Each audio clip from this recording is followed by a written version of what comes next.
Bom dia, queridos irmãos e irmãs, amigos e amigas. Continuando na nossa reflexão no Evangelho de Mateus, hoje eu gostaria de tratar da tentação de Jesus, do capítulo 4 de Mateus, do versículo 1 ao versículo 11.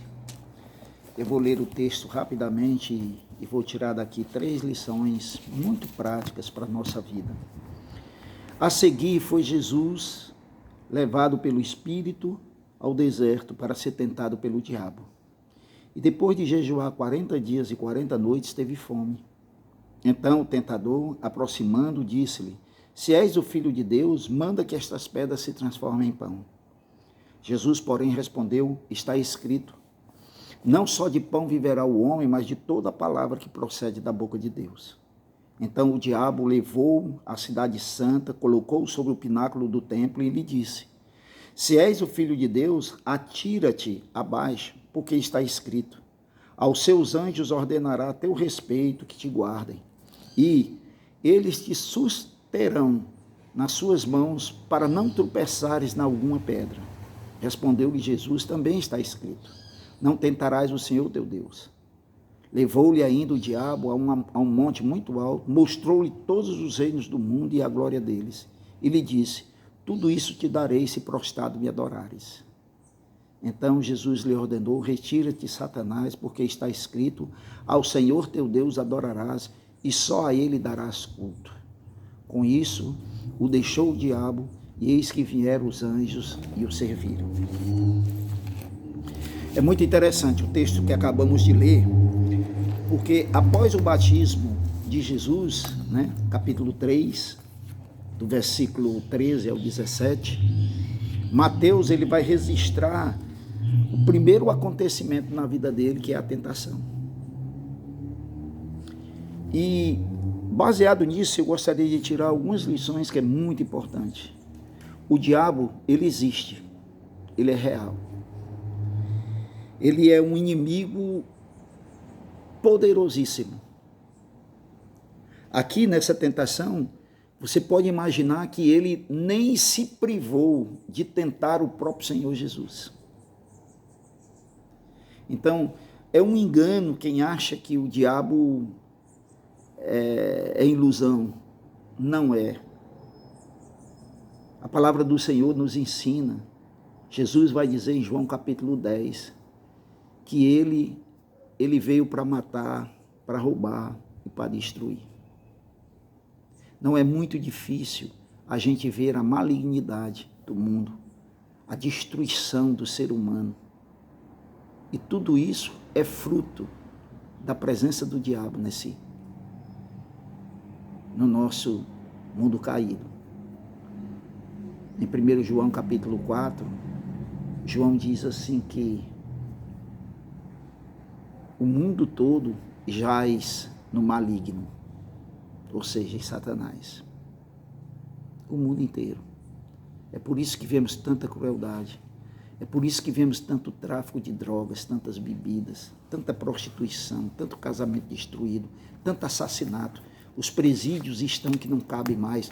Os cemitérios, se você quer ver a malignidade dele, vá no cemitério. Porque uma das consequências da queda do homem, caindo na tentação de Satanás, foi a morte física.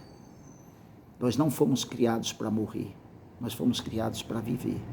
Mas por causa do pecado, diz o apóstolo Paulo, que a morte entrou por meio de um homem e passou a todos os homens, porque todos nós somos pecadores. Então, é muito importante lembrar disso. Jesus chama ele de homicida, pai da mentira. Ele é um mentiroso, ladrão, como eu falei, dentre tantos outros nomes. É muito importante saber disso. Em segundo lugar, nós aprendemos nessa tentação de Jesus que ele foi provado como uma forma de se identificar conosco. O Filho eterno de Deus, o Filho santo de Deus, passou por esse perrengue, por assim dizer. Diz o autor de Hebreus, no capítulo 2, versículo 18, pois naquilo que ele mesmo sofreu, tendo sido tentado, é poderoso para socorrer os que são tentados. Então Jesus passou por tentações para nos identificar, para se identificar, melhor dizendo, conosco. Esse foi o propósito da tentação. E é interessante, porque Satanás vai tentar ele nas coisas mais básicas, como o pão, como se tu és o Filho de Deus. É sempre isso que o diabo quer nos colocar e passar no nosso rosto. Se você é isso, se você se diz Filho de Deus, se você é um cristão e uma cristã, por que você passa por necessidades físicas?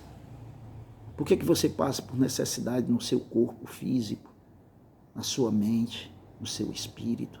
Por quê? Por que as coisas não vão da maneira como deveria ser? Por isso, não veja as tentações como algo estranho. Não, não é. Não é. Se Jesus foi tentado, diz ele em João capítulo 15, versículo 20, que o servo não é maior do que seu Senhor. Então não se apavore. Você, cristão, quando está sendo tentado, tentada. Não, isso faz parte do jogo. Isso faz parte do jogo. Quando o Satanás remete os seus dardos inflamáveis na sua mente, no seu corpo, lute, batalhe. Entenda que isso é real e que isso irá acontecer. Sempre, enquanto nós estivermos nesse mundo. É por isso que precisamos continuamente estar nos revestindo do poder de Deus, como Paulo diz em Efésios capítulo 6. Revestivos de toda a armadura de Deus. Toda a armadura. O que nos protege é a armadura de Deus. Satanás é como um leão, diz o apóstolo Pedro, na sua primeira carta, que ele está ao nosso derredor tentando nos tragar. Isso nós não podemos esquecer. Agora, deixa eu só concluir aqui trazendo uma palavra muito importante. Tiago vai dizer que se nós resistirmos ao diabo, capítulo 4, resistir ao diabo, versículo 7, e ele fugirá de vós. O diabo, ele é poderoso, ele é astuto, ele não nos deixa em paz. Mas presta atenção, nós podemos resisti-lo. Nós podemos vencê-lo a cada tentação. É isso que Jesus está nos ensinando. Jesus veio, hoje nós temos o Espírito Santo. João diz na sua primeira carta, no capítulo 4, versículo 4, mais forte do que aquele que está no mundo, que é Satanás, é aquele que está em nós, o Espírito Santo. Acredite nisso. Vença. Você veio para vencer. Você está aí para vencer. Não se deixe derrotar.